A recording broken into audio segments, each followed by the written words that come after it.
अजीत पवार साहब भले बीजेपी के साथ अलायंस में थे, लेकिन वो एक बड़े अच्छे लीडर थे और वो कभी उन्होंने देखा नहीं कि कौन किस पार्टी का है। एक मुख्यमंत्री की सीट पर बैठे हुए आदमी खुद इतना गलत काम करे जैसा कांग्रेस के लोग सामने ला दिखा रहे हैं। मैं तमाम लोगों से निवेदन कर रहा हूँ कि सभी लोग जो है ना इसमें जागें और अपना जो भी एविडेंस है, जो अगर वो भारतवर्ष के रहने वाले हैं तो मैं समझता हूँ कोई न कोई ऐसे एविडेंस उनके पास रहेगा, भले उनका 2002 में नाम ना हो। बारामती उपचुनाव को लेकर के सुनेत्रा पवार के सामने कांग्रेस ने उम्मीदवार खड़ा कर दिया है।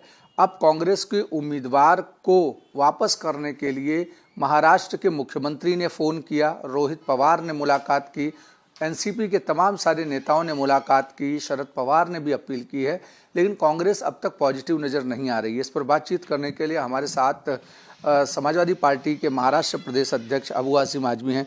अबू भाई, कांग्रेस ने अजीत पवार की पत्नी के सामने बाई इलेक्शन में अपना उम्मीदवार खड़ा करा है, कैसे देखते हैं राजनीतिक तौर पर इसे? नहीं, देखिए, अगर मुझे प्रश्न पूछा जाए तो मैं बिल्कुल ये कहूँगा कि उनको निर्विरोध चुन के आना चाहिए। अजीत पवार साहब भले बीजेपी के साथ अलायंस में थे, लेकिन वो एक बड़े अच्छे लीडर थे और वो कभी उन्होंने देखा नहीं कि कौन किस पार्टी का है। उन्होंने हमेशा इंसाफ किया। हमारे जैसे लोग जब जाते थे तो बहुत ही तपाक से हमारा सब काम फटाफट करते थे वो। तो बीजेपी के साथ अलायंस होने के बाद भी मैं समझता हूँ यहाँ के लोग जितने सेकुलर लोग हैं उनकी इज्जत करते थे, उनको मानते थे।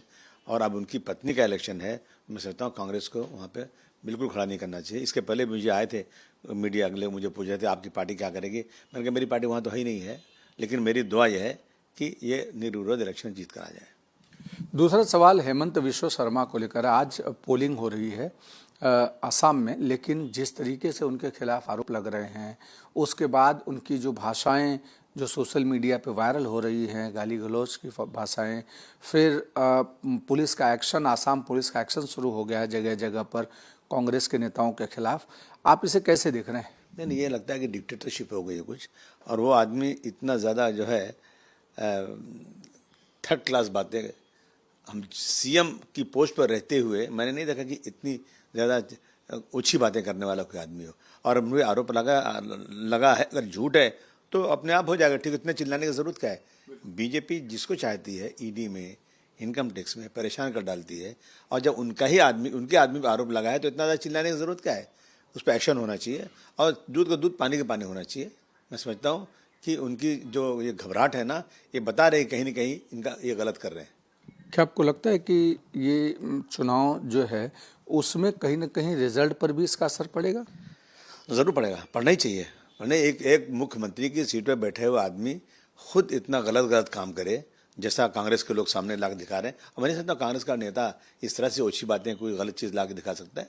उसका मुकाबला करना चाहिए। अगर वो कांग्रेस का जो उनके ऊपर ब्लेम है, जो शिकायत है, वो गलत है तो घबराने की ज़रूरत क्या है? मैं समझता हूँ कि असम की जनता को देखना चाहिए इसमें कि इनके आने के बाद कितनी ज़्यादा सांप्रदायिकता बढ़ रही है, कितनी ज़्यादा हिंदू मुस्लिम के बीच में दूरी बढ़ रही है।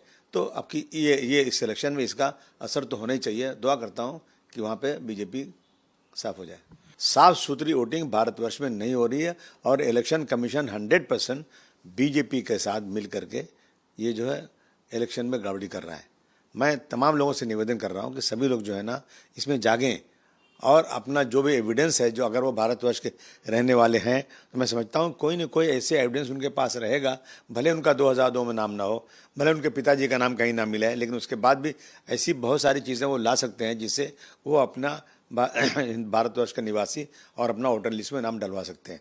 तो हमारे लोग भी बहुत जगह काम कर रहे हैं, लेकिन सरकार की पूरी कोशिश है कि जो उनके वोट बैंक नहीं है वो कितने ज़्यादा नाम कट जाएँ और उसी से चुनकर वो आ जाएँ। एक आखिरी सवाल ये है कि यूपी चुनाव अब धीरे धीरे करीब आ रहा है, कैसे देख रहे हैं यूपी चुनाव की सियासत को?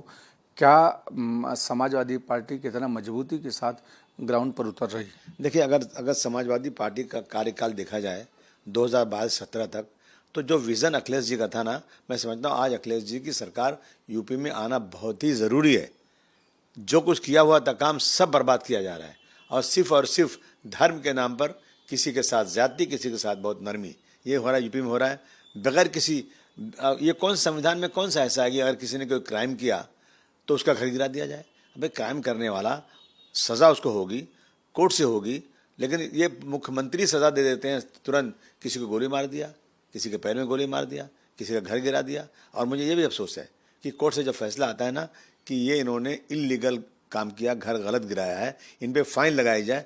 घर गिराया 3 करोड़ का, घर गिराया 5 करोड़ का और फाइन 10 लाख रुपया, 20 लाख रुपया। इससे क्या होता है? मैं समझता हूँ कि इस पर सख्ती के साथ अगर कोई काम कर सकता है तो मैं समझता हूँ अखिलेश यादव जी कर सकते हैं। और अब की बार जनता का पूरा रुख समाजवादी पार्टी की तरफ है और हमें यकीन अब की बार कि समाजवादी पार्टी भारी बहुमत से चुनकर आएगी। बिल्कुल, जिस तरीके से अबू आसिम आजमी कह रहे हैं कि यूपी में समाजवादी पार्टी इस बार अपना परचम फहराने जा रही है। वीडियो जर्नलिस्ट घनश्याम के साथ अभिषेक पांडे, भारत एक्सप्रेस, मुंबई।